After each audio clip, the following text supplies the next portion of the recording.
September 3, 1925.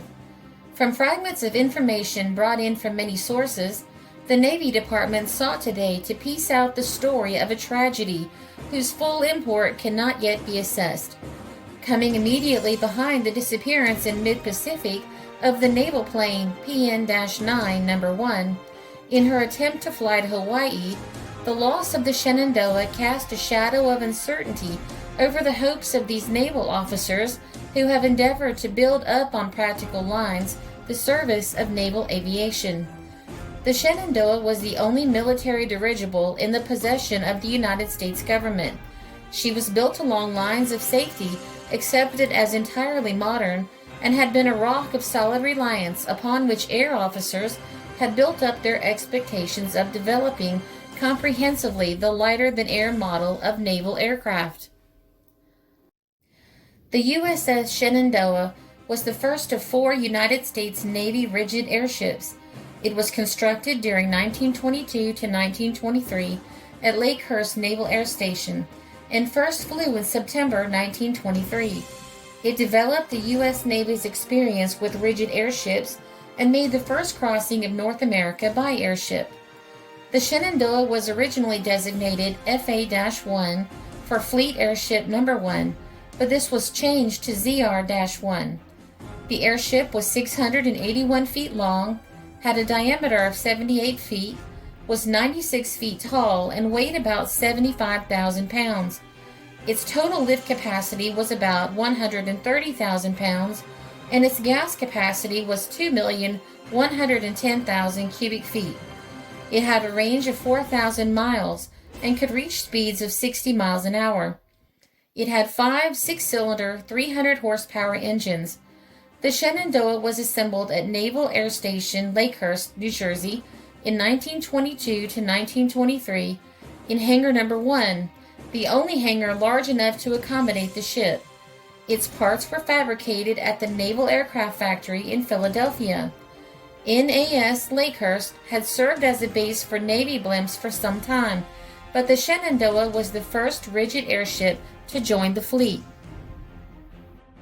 Most dirigible enthusiasts conceded today that her loss would greatly handicap them in asking Congress for further appropriations for craft of that type.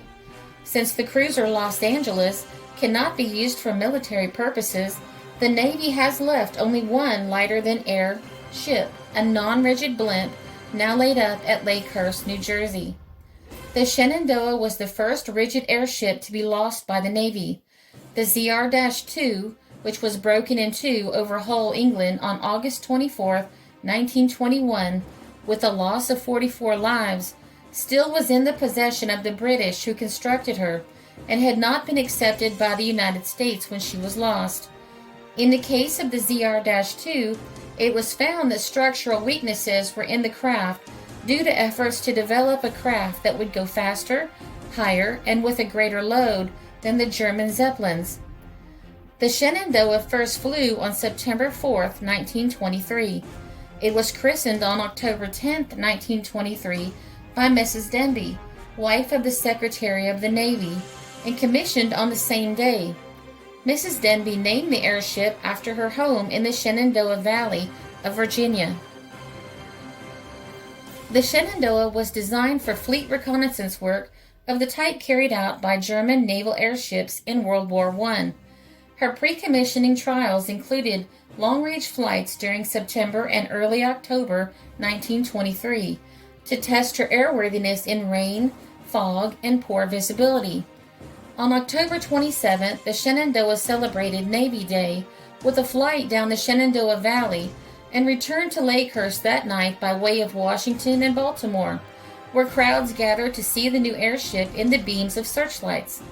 The trip was covered in most newspapers at the time.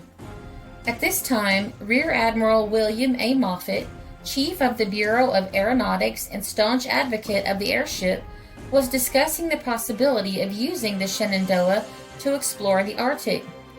He felt such a program would produce valuable weather data as well as experience in cold weather operations. With its endurance and ability to fly at low speeds, the airship was thought to be well suited to such work. President Calvin Coolidge approved Moffat's proposal, but the Shenandoah's upper tail fin covering ripped during a gale on January 16, 1924, and the sudden roll tore her away from the Lakehurst mast, ripping out her mooring winches, deflating the first helium cell, and puncturing the second. Extensive repairs were needed, and the Arctic expedition was scrapped.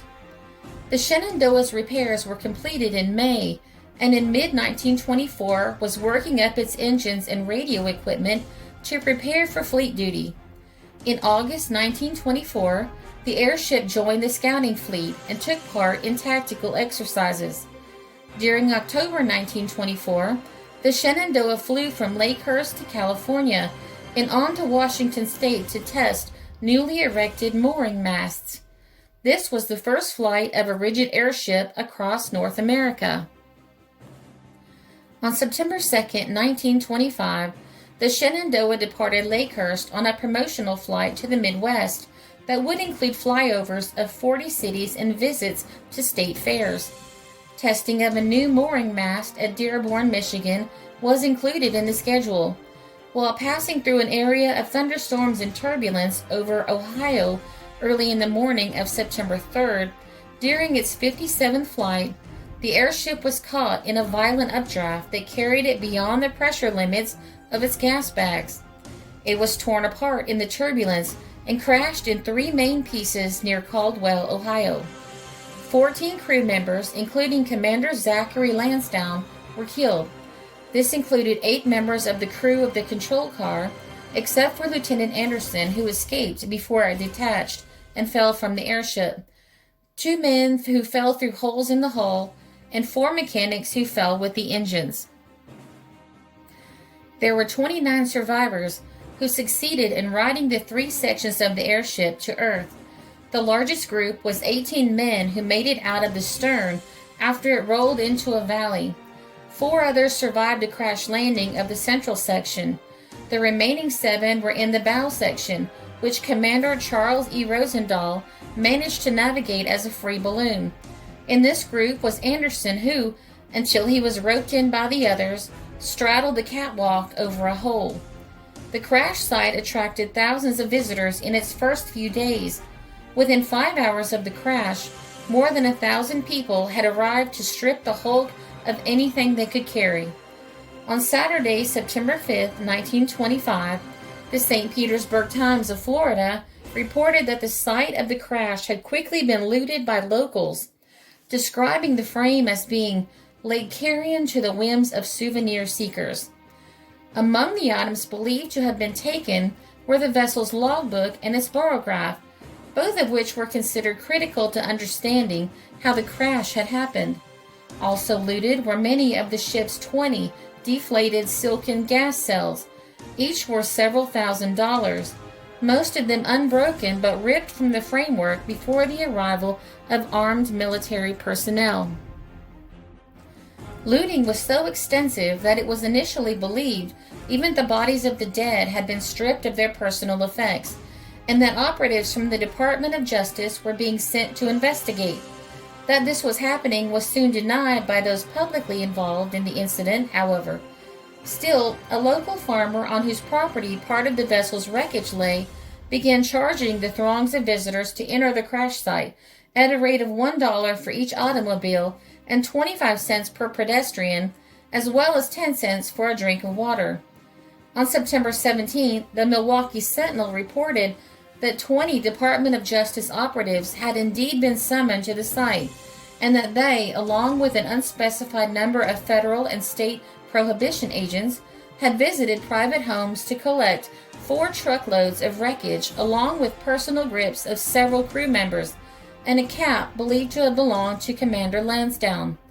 Lansdowne's Annapolis class ring had also been thought to have been taken from his hand by looters, as it was not then recovered. It was found by chance in June 1937 near the crash site number 1. No one was charged with any crime. The official inquiry into the crash brought to light the fact that the fatal flight had been made under protest by Commander Lansdowne, a native of Greenville, Ohio, who had warned the Navy Department of the violent weather conditions that were common to that area of Ohio in late summer. His pleas for a cancellation of the flight only caused a temporary postponement. His superiors were keen to publicize airship technology and justify the huge cost of the airship to the taxpayers. So, as Lansdowne widow consistently maintained at the inquiry, publicity rather than prudence won the day. Heinen, according to the Daily Telegraph, placed the mechanical fault for the disaster on the removal of 8 of the craft's 18 safety valves, saying that without them he would not have flown on her for $1 million. These valves had been removed in order to better preserve the vessel's helium, which at that time was considered a limited global resource of great rarity and strategic military importance. Without these valves, the helium contained in the rising gas bags had expanded too quickly for the bag's valve design capacity, causing the bags to tear apart the hull as they ruptured. After the disaster, airship hulls were strengthened, control cabins were built into the keels rather than suspended from cables, and engine power was increased. More attention was also paid to weather forecasting.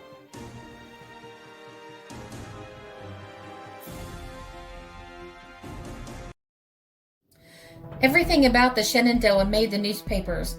The list of them would be enormous, but the main ones used for this are the Bellington Progressive, September 24, 1925, the Carbon County News, October 15, 1925, the Evening Star, October 12, 1923, the Seward Daily Gateway, September 3, 1925, the St. Croix Avis, November 23, 1925, the Birmingham Age Herald, October 8, 1924, and the Bismarck Tribune, September 3, 1925.